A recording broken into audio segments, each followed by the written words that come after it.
Talvez você vai achar estranho o que eu vou falar, mas eu vou explicar, né? Eu fico feliz por esse desconforto. Por que o pastor fica feliz? A igreja está cheia, meus irmãos. E eu sei, a gente não está no local mais apropriado para tantas pessoas, né? Mas ao mesmo tempo, o lugar se faz apropriado porque tem o calor natural do verão aí, né? Mas também tem o calor humano, também temos aí a presença de discípulos, servos do Senhor que se juntam para buscar esse Deus maravilhoso. Eu sei que é difícil esse exercício, tenta esquecer um pouco o desconforto do calor, da quantidade de pessoas e vamos nesse momento buscar o foco que é o conforto de estarmos em comunhão e na presença do nosso Deus, tá bom, meus irmãos? É o exercício para nós nessa noite.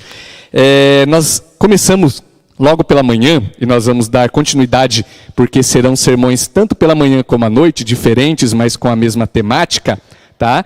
De uma nova série que é o Reino Eterno, o Reino Eterno.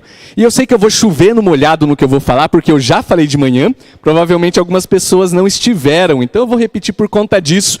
Há algum tempo atrás já, tenho convocado a igreja a estar junta, conversando e orando, em alguns momentos líderes, em outros momentos outras pessoas, até mesmo pessoas que estavam chegando na igreja e começando a perceber o trabalho da igreja, né, para a gente chegar em algumas formulações que são muito importantes para nós, para o nosso direcionamento. Talvez você vai falar, pastor, que definições são essas? Né? Definições da nossa missão, visão e valores. Pastor, mas se a gente olhar na Bíblia, não tem lá qual é a nossa missão, não tem lá, né, onde nós queremos chegar, os nossos valores? Com certeza, com certeza. Mas quando nós, como igreja local, fazemos e promovemos o exercício que nós fizemos até aqui, nós vamos nos lembrando da nossa identidade, nós vamos nos lembrando de quem nós somos enquanto reunidos por Cristo Jesus, nós vamos nos lembrando que, como igreja local, nós também temos de Deus algo pontual e focal que Ele quer que nós façamos aqui no nosso meio. E com isso, então, nós chegamos a umas conclusões muito interessantes e que podem realmente instigar o nosso coração para a nossa vida como igreja, para a nossa vida como igreja. Bom, meus irmãos, e elas têm a ver com o reino de Deus, tem a ver com o reino de Deus. Por isso que a série que nós vamos estudar, o Reino Eterno, vai nos ajudar a entender um pouquinho dessas formulações, porque elas são simples, são curtas, mas ao mesmo tempo elas nos dão um direcionamento profundo, complexo, no sentido de que nos vai ajudar em cada decisão, vai nos ajudar em cada direção, vai nos ajudar na nossa comunhão e na nossa conexão. Tá? Então, para aqueles que ainda não leram, né, em algum lugar ou não ouviram, né, qual foi a definição então da missão da Igreja Presbiteriana de São Carlos? Né, lembrando que missão responde àquela pergunta básica: para que a gente existe? Por que Jesus Cristo nos reuniu aqui? Por que Ele escolheu cada um de nós para estarmos aqui? E a resposta pode parecer simples, mas é muito desafiadora. Estamos aqui para abençoar a cidade de São Carlos e o mundo por meio de nossa presença fiel como discípulos de Jesus. Vou repetir. Estamos aqui para abençoar a cidade de São Carlos e o mundo por meio de nossa presença fiel como discípulos de Jesus. Vejam, é simples, mas cada um desses pontinhos pode ser muito bem explicados e serão. O desafio é que a gente possa, eu vou usar uma palavra aqui que eu gosto muito, encarnar isso. Que nós possamos transpirar isso com a nossa vida. Porque não foi pastores que inventaram, não foi o conselho que trouxe isso e impôs à igreja, muito pelo contrário, a igreja se viu e viu que biblicamente esse é o nosso chamado, a nossa vocação. Qual é a nossa visão então, pastor? Lembrando que visão é aquela imagem, aquela fotografia lá do futuro que nos dá paixão e nos instiga a fazer o que nós precisamos fazer. E dentro disso, então, a nossa visão é discípulos manifestando a presença transformadora do reino de Jesus. Discípulos manifestando a presença transformadora do reino de Jesus. Nós olhamos um futuro e nos vemos como esses discípulos. Nós queremos alcançar. Esse é o nosso alvo. E a princípio, então, nós determinamos também, juntos, olhando para a palavra de Deus, as bases, né? Ou a base, aquilo que vai nos dar firmeza para onde caminhar. Porque, como eu disse, né, são propostas curtas, né? Tem o objetivo de ser curta mesmo para a gente poder decorar e encarnar, mas ao mesmo tempo ela se desdobra, e para se desdobrar a gente precisa de base firme para isso, tá bom? E as nossas bases são que nós somos uma igreja bíblica. Somos uma igreja bíblica, tá? Não nos desviamos dessa base. Somos uma igreja acolhedora. Uma igreja acolhedora, isso faz parte do nosso DNA. Somos uma igreja transformadora. Transformadora. E também somos uma igreja missional. Obrigado, Vitor. Nessa palavrinha que a gente está inaugurando, talvez alguns já ouviram, e a gente está falando bastante dela, né? Missional é algo que faz parte também dos nossos valores, e nós não abrimos mão de sermos missionais. E com o tempo a gente vai explicar mais um pouquinho cada uma dessas coisas, tá?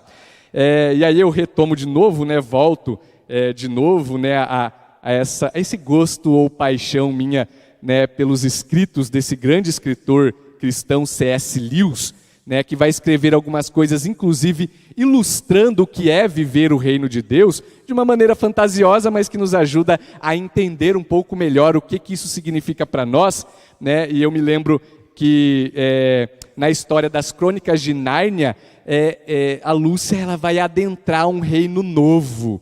Ela vai adentrar um reino novo. E é desejo dela adentrar esse reino, conhecê-lo, tocá-lo e vivê-lo. E é isso que vai acontecendo com a continuação da história, mas principalmente é aquilo que nós queremos também experimentar. Não fantasiosamente como nas Crônicas de Nárnia, mas na realidade da nossa vida.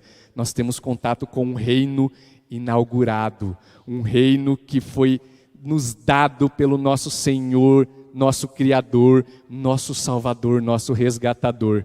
E Ele está a um palmo, nós podemos tocá-lo já.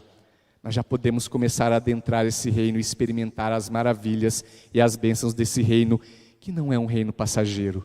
Não é um reino corruptível, não é um reino que faz parte de uma modinha do momento e que daqui a pouco já não mais existirá. É um reino eterno. Por isso, esse tema para essa série, né? E o tema da mensagem de hoje é o tema O Rei Chegou. O Rei Chegou. E para que a gente possa estudar e aprofundar um pouco mais nessa proposta, né, de entendermos que o nosso Rei chegou, eu gostaria que os irmãos abrissem as suas Bíblias no texto de Lucas, Evangelho de Lucas, capítulo 11, versículos de 14 a 23.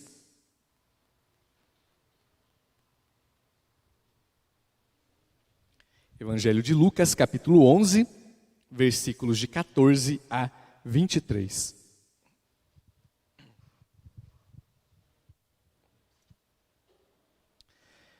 O texto da palavra de Deus diz o seguinte: certo dia, Jesus expulsou um demônio que deixava um homem mudo.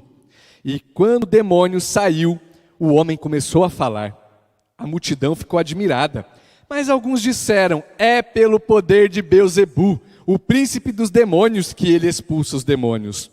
Outros exigiram que Jesus lhes desse um sinal do céu para provar a sua autoridade. Jesus, conhecendo seus pensamentos, disse: todo reino dividido internamente está condenado à ruína. Uma família dividida contra si mesma se desintegrará. Vocês dizem que eu expulso demônios pelo poder de Beelzebu, mas se Satanás está dividido e luta contra si mesmo, como o seu reino sobreviverá?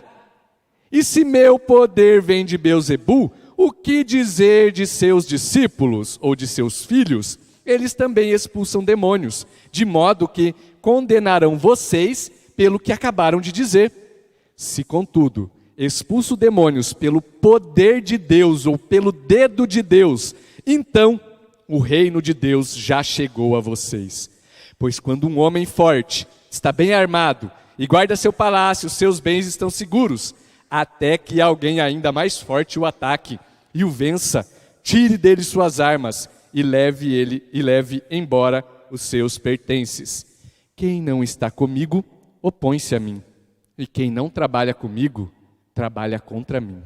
Até aqui a palavra de Deus, meus irmãos, e chamo a igreja nesse momento a orarmos juntos, pedindo que Deus fale aos nossos corações. Pai querido, muito obrigado por esse momento especial em que podemos estar reunidos na comunhão dos irmãos e na comunhão de Cristo Jesus. Obrigado, ó Pai, porque Cristo Jesus foi enviado em sacrifício para que nós pudéssemos estar aqui. E eu tenho certeza, ó Deus, que estamos aqui e podemos experimentar esse reino que Ele inaugura, esse reino que Ele traz de volta, essa restauração que Ele tem promovido no universo.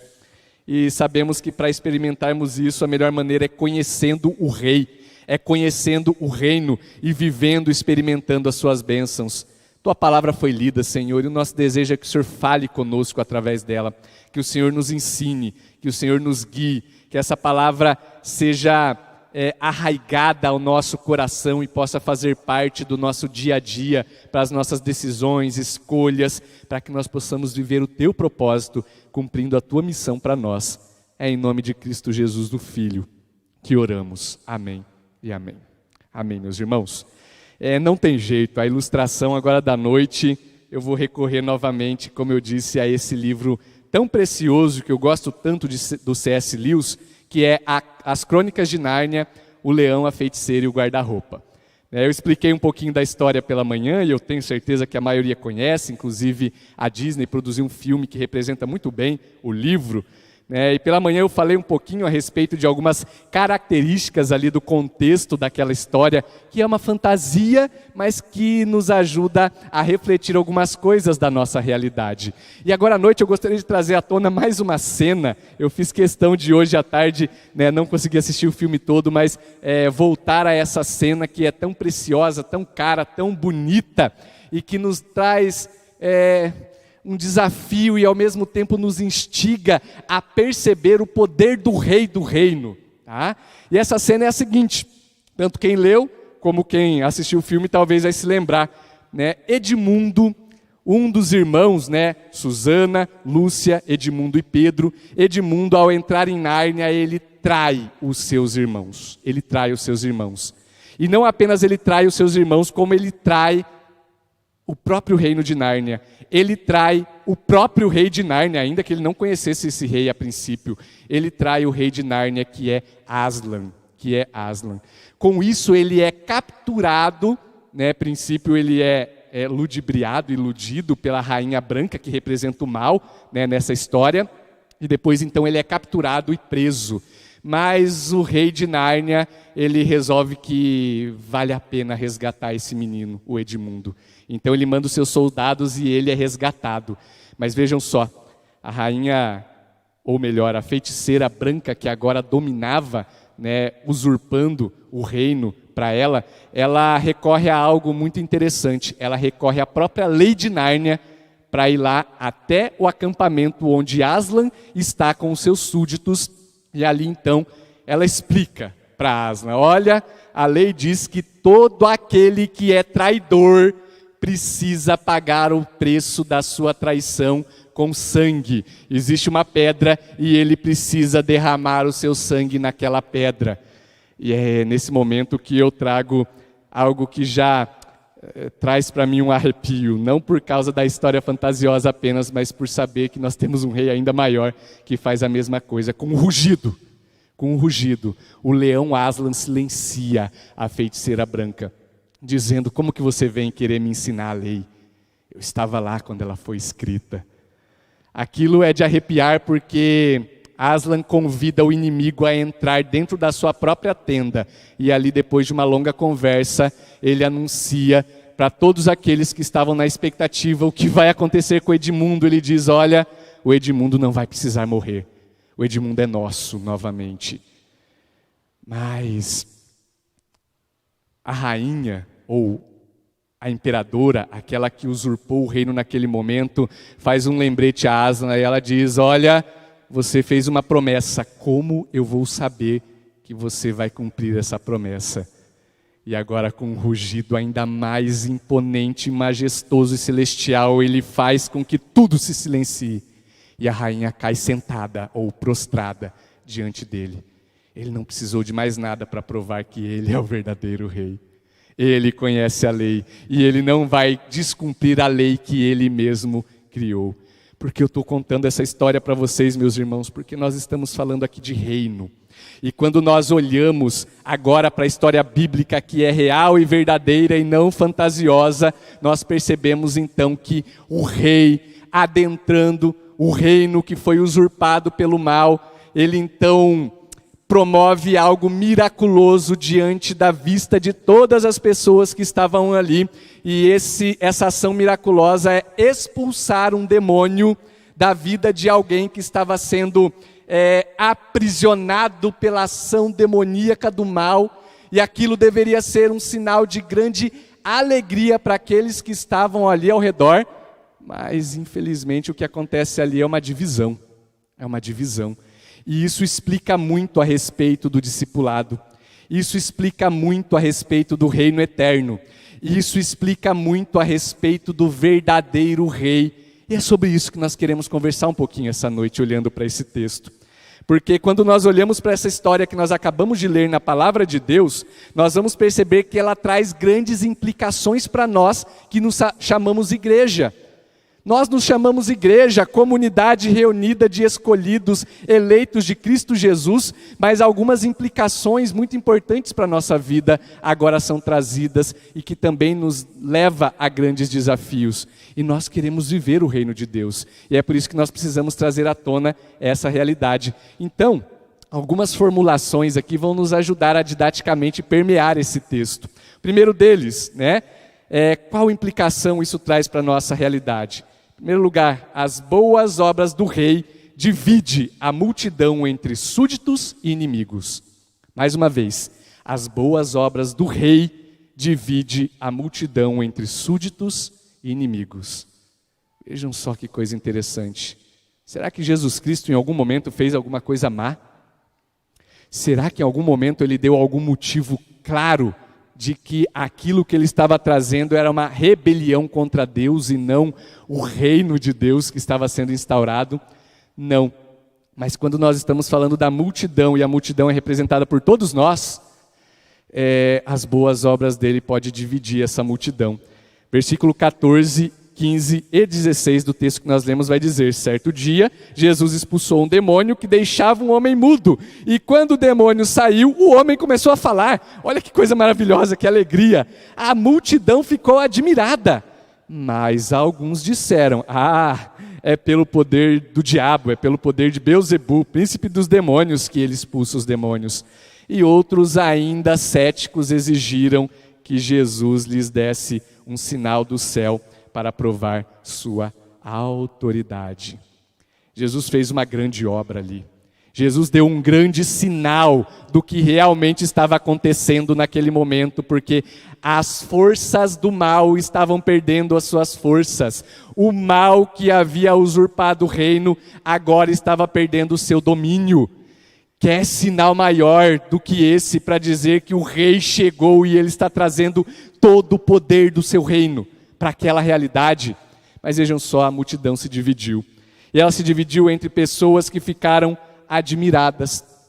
Ela se dividiu entre pessoas que disseram: olha, não é pelo poder de Deus não, é pelo poder do demônio que ele faz isso daí. E outras pessoas ainda ficaram confusas e disseram: precisamos de mais sinal. Só esse sinal aí não compensa não para eu realmente olhar para esse homem e dizer: é ele que eu vou seguir. E quando nós lemos isso na palavra de Deus, meus irmãos, nós podemos trazer algumas aplicações bem práticas para as nossas vidas e para a nossa reflexão nesse dia que nós queremos nos aprofundar no conhecimento de que Deus chegou, ou de que o rei chegou para reinar. E a pergunta que eu gostaria de fazer para a reflexão da igreja, e é a pergunta que eu faço a mim também: qual é a nossa reação quando dizemos que Jesus é o Rei Eterno? Nós estamos pregando uma série, o Reino Eterno. Nós estamos pregando uma mensagem, o Rei chegou. Qual é a sua reação diante dessa notícia? Ou diante do texto que nos mostra o sinal perfeito de que esse Rei chegou? E aí nós vamos entender, meus irmãos, que quando eu digo que Jesus Cristo é o governante máximo acima de todas as coisas, não há quem possa ficar diante dele, diante da sua majestade de pé, sem se prostrar diante do seu grande poder. Mas muitas vezes as nossas reações vão nos dizer que nós não estamos alinhados a essa grande notícia como deveríamos estar. E agora, pegando o que o próprio texto diz, vou fazer perguntas um pouco mais precisas. Você fica admirado por saber que o rei chegou? Isso te instiga? Isso te dá coragem? Isso te dá esperança? Isso traz luz para as trevas do seu coração? Isso faz você rever os seus conceitos? Isso faz você rever as suas ideologias? Isso faz a sua mente ser transformada? Você fica admirado? Ou talvez você é aquele que diante dessa notícia vai dizer: tá bom, você está falando de mais um lunático que apareceu aí na história da humanidade, cativou muitas pessoas, talvez até falou algumas coisas interessantes, mas pastor, não dá para eu dizer que eu sou súdito desse rei. Não dá para eu dizer que eu sou súdito desse rei. Talvez implicitamente essa seja a sua reação. Talvez você ainda não declarou isso com a sua boca, mas você vive como se essa fosse a sua realidade. Ou talvez você ainda é aquele cético que diz: pastor, eu preciso de mais sinais. Eu preciso de mais milagres, eu preciso experimentar alguma coisa diferente para provar que realmente esse rei chegou. Esse rei chegou. Vejam só, aquilo que Jesus Cristo fez, olhando para a grande história desse universo, foi o sinal claro de que o rei chegou. Mas essa sua obra apenas nesse primeiro momento divide a multidão. E talvez nessa mensagem de hoje, as pessoas vão ficar balançadas e divididas. Qual é a sua reação diante da clareza desse sinal de Cristo Jesus? Segundo ponto.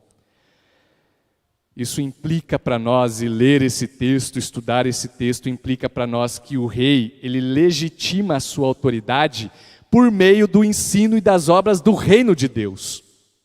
O rei legitima a sua autoridade por meio do ensino e das obras do reino de Deus. Versículos 17 a 22, eu faço questão de ler de novo. Jesus, conhecendo os pensamentos daquelas pessoas, disse: todo reino dividido internamente está condenado à ruína. Uma família dividida contra si mesma se desintegrará. Vocês dizem que eu expulso demônios pelo poder de Beelzebu, mas se Satanás está dividido e luta contra si mesmo, como o seu reino sobreviverá? E se meu poder vem de Beelzebu, o que dizer de seus discípulos, seus filhos? A ideia aqui, meus irmãos, é o seguinte: mesmo dentro daquele povo, algumas pessoas já seguiam Jesus e alguns, inclusive, já expulsavam demônios juntamente com Cristo Jesus. E aí Jesus vai dizer: eles também expulsam demônios, de modo que condenarão vocês pelo que acabam de dizer. Se, contudo, expulso demônios pelo poder de Deus, numa tradução mais literal, pelo dedo de Deus, então o reino de Deus já chegou. Ele já chegou a vocês. Pois quando um homem forte está bem armado e guarda seu palácio, seus bens estão seguros, até que alguém ainda mais forte o ataque e o vença. Tire dele as suas armas e leve embora seus pertences. Jesus está trazendo aqui a mensagem do reino. A mensagem que devia estar arraigada no coração daqueles que se diziam filhos de Deus, filhos de Abraão, Isaque e Jacó, aqueles que diziam: nós estamos perpetuando o reino de Deus através do reino de Israel.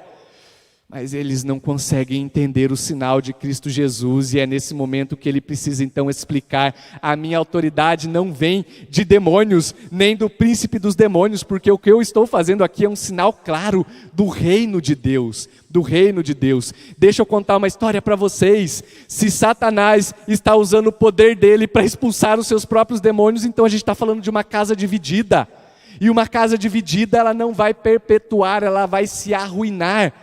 Se você olhar para dentro da sua própria família e ela estiver dividida, um lutando contra o outro, como que essa família vai sobreviver? Como que essa família vai sobreviver? E aí Jesus Cristo usa essa ilustração que é tão perfeita para dizer, olha, vamos ilustrar a história aqui. Alguém muito valente tomou esse reino, ele tomou esse reino e ele guarda os seus bens com o seu poder. Mas o sinal de que o seu poder está enfraquecendo é porque alguém ainda mais valente, ainda mais poderoso, pode não apenas adentrar, como também amarrar, prender, aprisionar esse poder maléfico, tirar as suas armas. E assim mostrar que o rei chegou. Assim mostrar que aquele que tem autoridade sobre todas as coisas é aquele que detém o verdadeiro poder. Em outras palavras, quando eu expulso um demônio e é pelo dedo e poder de Deus que eu estou fazendo isso, eu estou mostrando que esse reino mal está sucumbindo e perdendo o seu poder, enquanto o poder do verdadeiro reino está adentrando essa realidade e esse meio. Que aplicação nós podemos trazer isso às nossas vidas? Vou fazer mais uma pergunta. Você já deu ouvidos a Jesus e a sua palavra para que Ele fale com você da legitimidade da sua autoridade? Eu sei que às vezes é muito fácil a gente falar assim, olha, eu faço essa oração em nome de Jesus. Às vezes é mais fácil ainda eu falar assim, eu conheço Jesus. Às vezes é mais fácil ainda eu dizer, eu faço parte de uma igreja que crê em Jesus Cristo.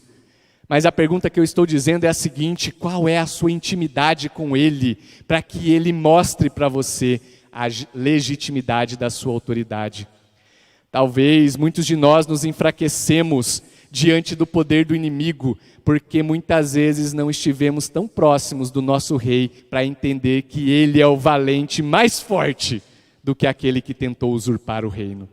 Ele é o valente todo-poderoso e que detendo todo o poder dá sinais de que agora esse reino está sendo novamente resgatado, está sendo novamente trazido ao poder e autoridade que é dele,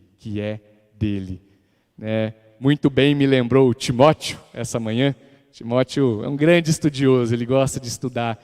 E ele falou, olha pastor, quando eu leio esses textos, eu me lembro daquela frase ou expressão da teologia, do já e o ainda não. Por quê? Porque quando nós lemos esse texto e percebemos a realidade das nossas vidas, nós podemos dizer, poxa, mas ainda tem tanta maldade. Uau, pastor, mas o reino de Deus chegou, mas as coisas ainda apodrecem e se corrompem, como assim? Quando Jesus Cristo diz que o reino de Deus chegou, está próximo, em outras palavras, Ele está dizendo, olha, está à distância de um palmo, eu já posso tocá-lo, eu já posso perceber os seus sinais, e Ele chegará à sua consumação. Mas agora basta sabermos que o poder e a autoridade de Jesus Cristo é suficiente para que creiamos, para que tenhamos fé e esperança nesse Rei valente que pode nos resgatar e nos libertar. Assim como na historinha das Crônicas de Nárnia, em que Aslan entrega a sua própria vida para que Edmundo pudesse fazer parte novamente daquele reino que era o reino verdadeiro. Ele é o Rei eterno. Ele deseja que você faça parte desse reino. O Rei chegou. Uma outra pergunta que eu faço ainda nesse ponto é, você já buscou conhecer a Jesus de verdade? Para poder dizer que Ele é ou não é o Rei legítimo? O quanto você se aproxima de Jesus Cristo, para que Ele possa mostrar para você o seu grande poder. Você crê naquilo que Ele ensinou e naquilo que Ele fez? Não apenas é um convencido, mas um verdadeiro convertido que acredita e crê que esse Jesus Cristo que é descrito na palavra do próprio Deus é vivo, real e verdadeiro e reina. Meus irmãos, talvez o que nós precisamos é de um coração aberto para lermos novamente os evangelhos, que talvez já esteja tão batido, pastor, já li Mateus, Marcos, Lucas e João algumas vezes. Mas talvez o que nós precisamos é, cada vez que nós lemos, abrirmos mais os nossos corações para sermos impactados, essa é a palavra, impactados pelo poder que saem daquelas palavras e que são sinais de que o Rei poderoso reina sobre todas as coisas. Último pontinho, meus irmãos. As implicações que esse texto e essa realidade traz para nós é que o Rei exige uma posição daqueles que o ouvem. Eu vou repetir porque isso é desafiador. O Rei exige uma posição daqueles que o ouvem. Versículo 23, Jesus Cristo abertamente vai dizer àquela multidão: quem não está comigo, opõe-se a mim. E quem não trabalha comigo, trabalha contra mim. O que Jesus Cristo está dizendo e desafiando a multidão naquele momento é: e aí? O sinal que eu tenho a mostrar é esse que vocês acabaram de ver. A legitimidade daquilo que eu estou ensinando, fazendo e provando está no reino eterno que tem mostrado, profetizado, caminhado para aquilo que está acontecendo aqui. Mas vejam só, você pode ser um discípulo, um súdito desse rei, ou você pode lutar contra esse rei. Não existe um outro caminho. Se você não é discípulo dele, se você não crê na sua autoridade, se você não faz como um súdito desse rei, então você está lutando contra o seu poder. E aí, se você está lutando contra o seu poder, você está junto com aqueles que foram citados no texto. Demônio, seu príncipe, o mal que impera nesse mundo. O mal que impera nesse mundo. É um lado ou outro. Como já dizia a expressão, não dá para ficar em cima do muro, não existe em cima do muro. Ou como já ouvi numa dessas historinhas de internet, o muro é do Satanás. Se você estiver em cima do muro, é lá que você está. É lá que você está. E junto com esse desafio, a aplicação. Com as perguntas que eu gostaria de fazer. Você está com Jesus? Você está com Jesus? Essa é a pergunta que ele fez para a multidão. Ele é o rei da sua vida?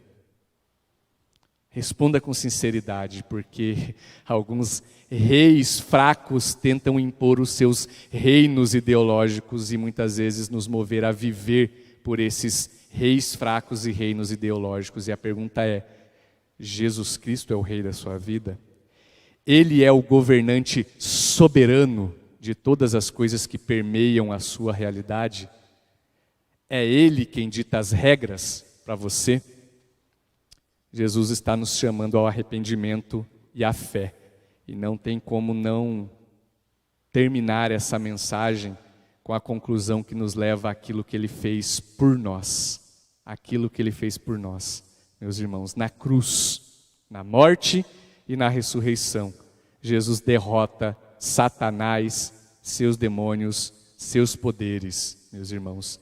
Ele o aprisiona de fato.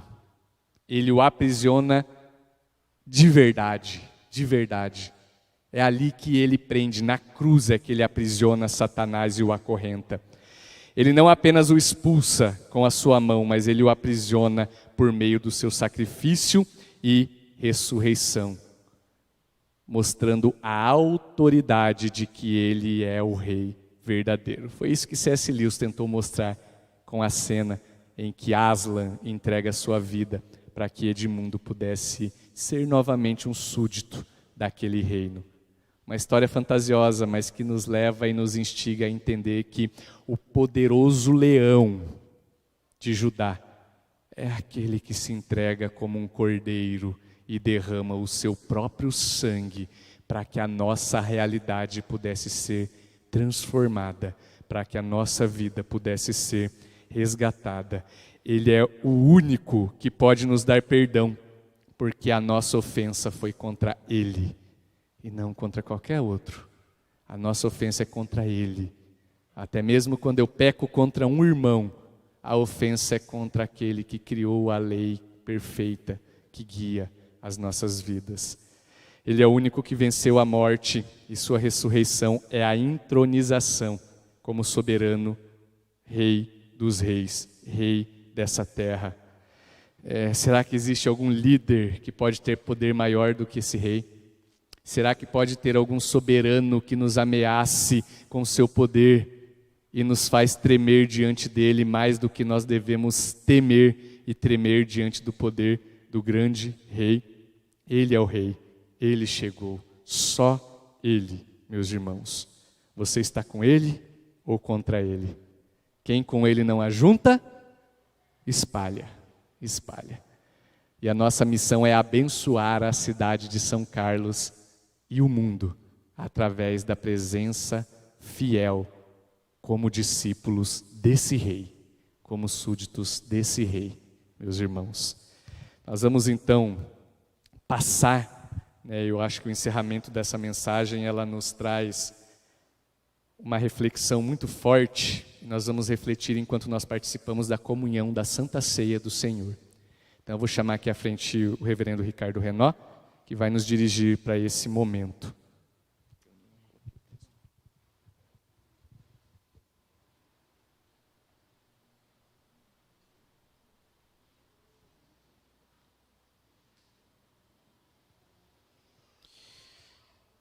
Nesse momento nós somos chamados a participar da mesa do rei.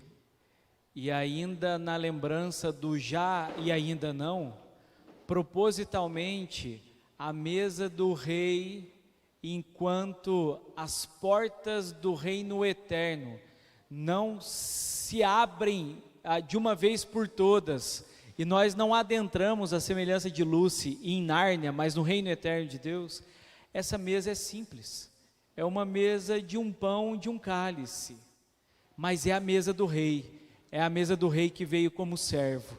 E eu quero convidar vocês, eu farei a leitura, mas que acompanhem a leitura de Apocalipse 19, de 6 a 9. Apocalipse 19, de 6 a 9, diz assim: Em seguida, ouvi outra vez algo semelhante ao som do clamor de uma grande multidão, como o som de fortes ondas do mar, como o som de violentos trovões. Aleluia! Porque o Senhor nosso Deus, o Todo-Poderoso, reina. Alegremo-nos, exultemos e a Ele demos glória, pois chegou a hora do casamento do Cordeiro, e a sua noiva já se preparou. Ela recebeu um vestido de linho mais fino, puro e branco, porque o linho fino representa os atos justos do povo santo. E o anjo me disse: escreva isto: felizes os que são convidados para o banquete de casamento do Cordeiro. E acrescentou: essas são as palavras verdadeiras de Deus. Todo aquele que realmente crê que Jesus Cristo é o Rei que chegou, que não atribuem às obras dele e a ele nenhuma origem, senão uma origem celeste, divina, e consequentemente, no último ponto dessa mensagem, aqueles que testificam com a sua verbalização, com a sua voz, e por isso passaram pelo batismo e publicaram a sua fé dizendo: ei, com ele eu ajunto, eu pertenço a ele, eu sou parte do seu povo, eu sou um súdito desse rei, eu pertenço a ele, a minha vida é dele. Esses e essas são chamados a participar da mesa do rei, embora essa mesa por enquanto seja simples, mas no reino que se aproxima será uma mesa farta. Contudo, aquilo que nós precisamos, essa mesa nos traz. Precisamos do corpo de Cristo, precisamos do sangue derramado, o sangue que representa a nova vida. Por isso, nesse momento, eu quero orar, consagrando os elementos para que nós participemos juntos da ceia do Senhor. E também, junto da consagração dos elementos, do pão e do cálice, quero convidar cada um de vocês a que se apresentem diante de Deus em oração de confissão, dizendo assim: Senhor, eu sei que eu não mereço sentar à mesa com o Senhor, mas eu sei que pelo Senhor mesmo, pelo seu sacrifício na cruz, eu sou aproximado. O Senhor me aceita por aquilo que o Senhor fez, não por aquilo que eu sou. Portanto, faça a sua oração, confesse os seus pecados ao Senhor e vamos também orar consagrando os elementos para que participemos juntos. Sim, após a oração, aqueles que não pegaram os elementos, eu vou pedir para você sinalizar e aí vão entregar para vocês, mas vamos orar. Senhor, estamos aqui diante do Senhor que tem os olhos de fogo que percorrem toda a terra. Nada está oculto ao Senhor. Nossa vida está completamente aberta. Nossos pecados não lhe são ocultos. Se subimos aos céus, lá estás. Se descemos no mais profundo abismo, ali também o Senhor está. Senhor, confessamos que muitas vezes agimos não de forma alinhada com o seu reino, mas levantamos as bandeiras dos nossos reinos pessoais. Quando o nosso egoísmo se levanta, quando nós nos levantamos contra um irmão ou irmã, contra alguma pessoa, perdoa-nos, Senhor. Perdoa-nos quando não amamos nosso próximo. Perdoa-nos quando com a nossa boca, as nossas atitudes e os nossos pensamentos desonramos o Senhor. Perdoa-nos por negligenciarmos a beleza da comunhão com o Senhor e com o seu povo. Perdoa-nos, Senhor, por elegermos como reis e como reinos qualquer um e qualquer proposta que não a proposta do seu reino. Perdoa-nos, Senhor, quando a nossa ideologia filosófica, política, ideológica pesa mais do que o Senhor e a lei perfeita que é a Tua palavra.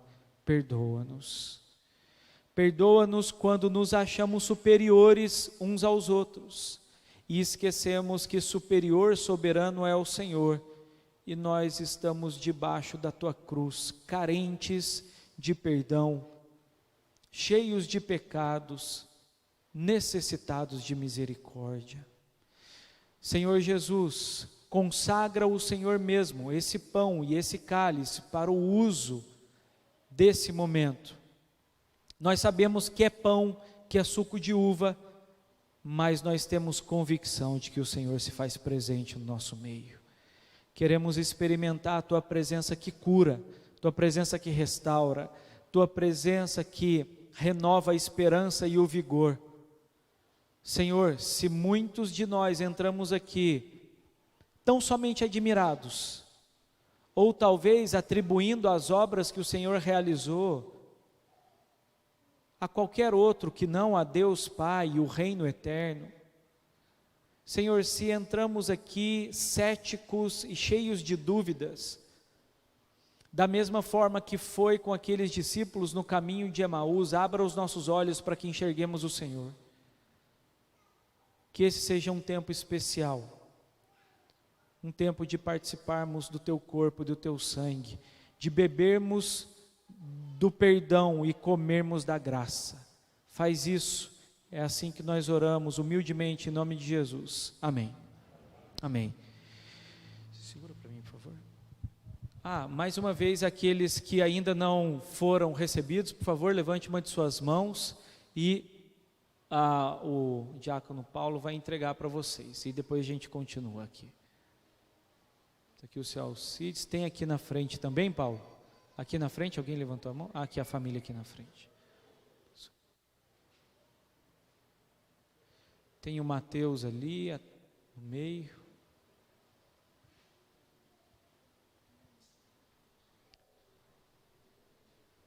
Mais alguém não recebeu dos elementos e vai participar da ceia?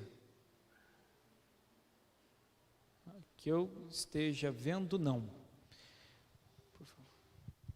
A palavra de Deus diz que o Senhor Jesus, na noite em que Ele foi traído, Ele tomou um pão e o partiu, e disse aos seus discípulos: esse é o meu corpo que é partido por vocês, E eu sempre lembro que esse pão partido,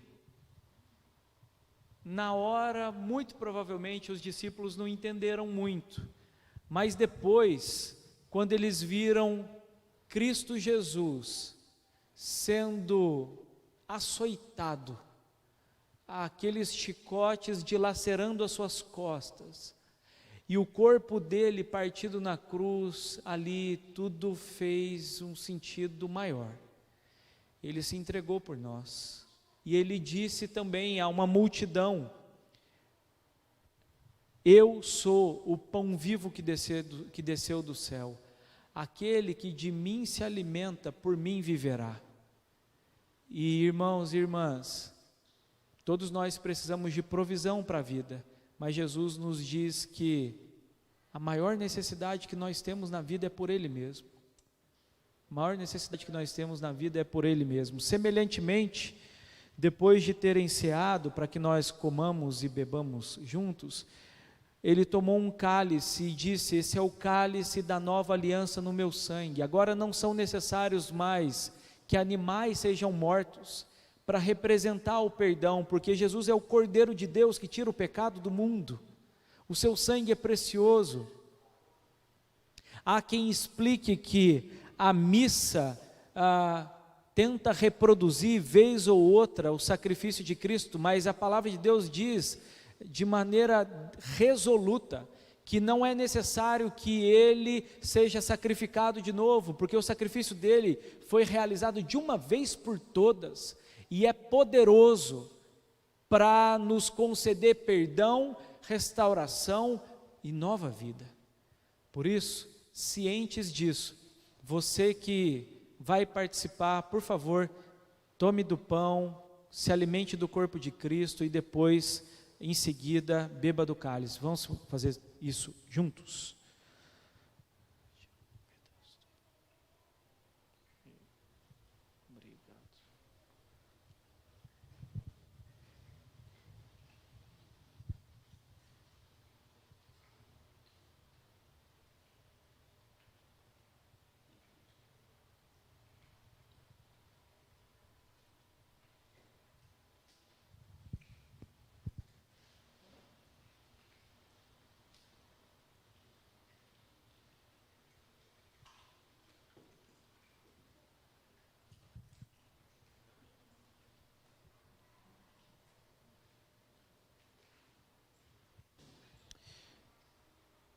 Enquanto alguns ainda estão participando, quero chamar o Ministério de Música para virem à frente.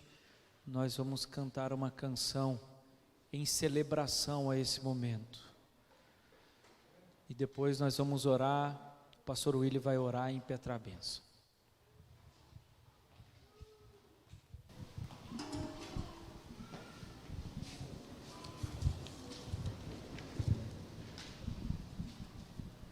Vamos nos colocar de pé, irmãos?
Oremos em gratidão e recebamos a bênção do nosso Senhor. Pai querido, muito obrigado, ó Deus, por nos dar o privilégio, a oportunidade de participarmos desse momento, ó Pai.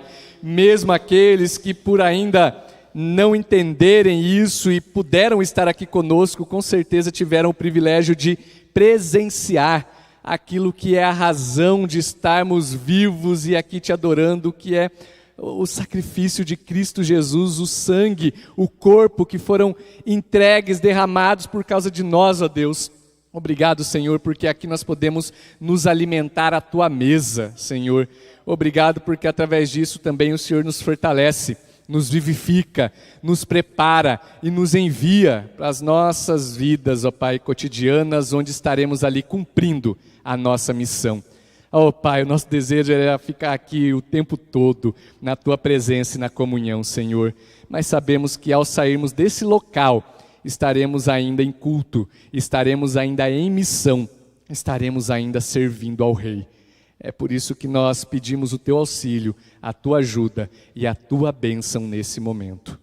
E agora, meus irmãos, que a graça maravilhosa do nosso bom e eterno Pai, o amor insondável de Cristo Jesus, o Filho, e as doces e eternas consolações do Espírito Santo estejam conosco e com toda a Igreja do Senhor na face da terra, desde agora e para todo sempre.